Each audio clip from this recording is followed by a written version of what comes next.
Happy Friday, Fresnex. Thanks so much for kicking off your weekend right here on 105.1 The Blaze. Normally, around about this time, we'd be playing the School of Rock. However, today we got something very, very special for you. A bona fide rock and roll legend. You know him as the longtime lead singer of Bad Company, Paul Rodgers, ladies and gentlemen. Paul, how you doing? Hey, is this Rick? That's me, man. Thanks so much for calling in. We really appreciate it. My pleasure. Where in the world are you right now? Let me think. I'm in Canada, in a place called the Okanagan, which is about 4 hours east if you're driving from Vancouver. Huh. So you're not going to the Winter Olympics, or are you? I didn't qualify. Unfortunately. Now, of course, you're back together with Bad Company, and you guys got a new live DVD coming out called Hard Rock Live. To borrow a line from Foreigner, does it feel like the first time for you, Paul? Yeah, you know what? I try to make it feel like the first time every time I step on stage, and it usually pretty much does. We got together and did a reunion show in '08. Subsequently did a tour in the U.S., just 10 dates with the Doobie Brothers. We're now going to do an 8-day tour in the U.K., and Joe Perry's going to be guesting for us. Was there ever a moment that you doubted Bad Company would get back together? That's an interesting question. Was there ever a moment I doubted it? Like in the back of your mind, even though you weren't part of Bad Co. and they were touring with other singers, singing your songs, did you always feel like eventually I'll be back with Simon and those guys? No. I think what you have to remember is that I formed the band. It was entirely my idea, and I formed it with Bad Company. With Mick Ralph. Now, when I left the band and joined together with Jimmy Page, and we formed the firm, and we went on and did that, I got a call from their new management saying, would I please release them and allow them to use the name? That's what happened. And so now I'm, taking my rightful place, actually. Obviously, you mentioned the firm, and lately you've been singing with Queen. Are you still a member of Queen, as far as we know? Well, yeah, we're still very good friends. It was a joining of forces that we all really, really enjoyed. It was only ever going to be a bit of a get-together and to do some fun dates, but it turned into 4 years and quite a full-on commitment. And I did come to the point of realizing that it's taking all of my time, because we're touring. It's just absolutely full-on.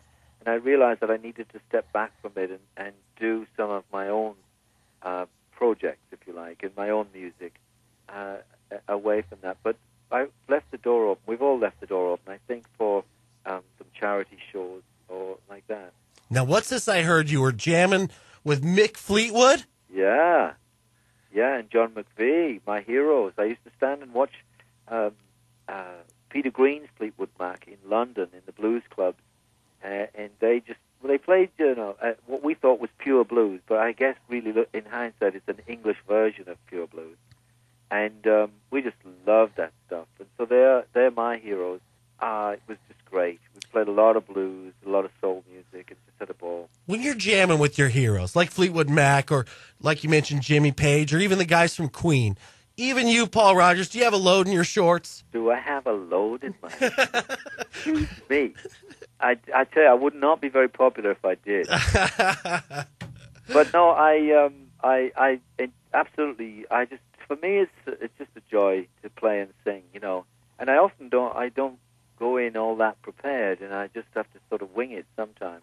Now, lately, your name has been bantied about with many others as a possible replacement for Steven Tyler and Aerosmith.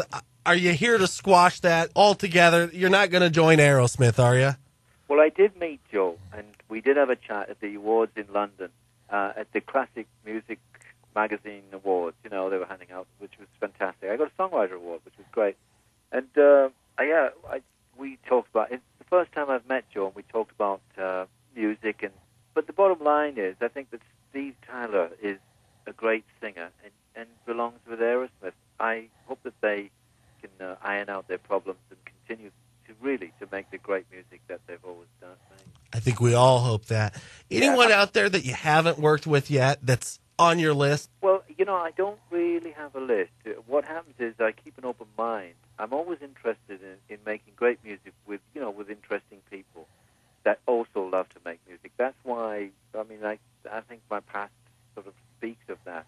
Valentine's Day coming up this weekend, and I'm not sure if you heard, but today Billboard magazine released the 50 sexiest songs of all time list, and conspicuously absent was Feel Like Making Love, and we were outraged. Don't you think Feel Like Making Love belongs on any list of the sexiest songs ever? Yeah, I think it does. Where would you rank it? I know it's yours. You might be a little biased, but top 10, top 5? I think number 1. Baby, when I think about you, I think about love. Yeah. You can keep going. I'm not going to stop you. You can keep singing the whole song. But like you said, my friend, I am a little biased. As a longtime Bad Company fan, I think it's safe to say we're all very happy that you're back in the fold. Looking forward to the reunion tour. And what's the name of the DVD? Is it Hard Rock Live? Is that correct? Yeah, it's called Bad Company Hard Rock Live. Just to let you know, I'll be announcing some solo shows near Fresno. Really? And they'll be on the website next week. Well, check for that. And will that be on paulrodgers.com? Yes, it will. Awesome. Well, we can't wait to see your solo shows, and we thank you so much for taking the time to call in all the way from Canada, where I'm sure it's nice and balmy these days. Balmy is right, my friend. Paul Rodgers, it certainly was a pleasure. Have a fantastic weekend, and we look forward to seeing you in the spring. All right. Thanks. You too, Rick.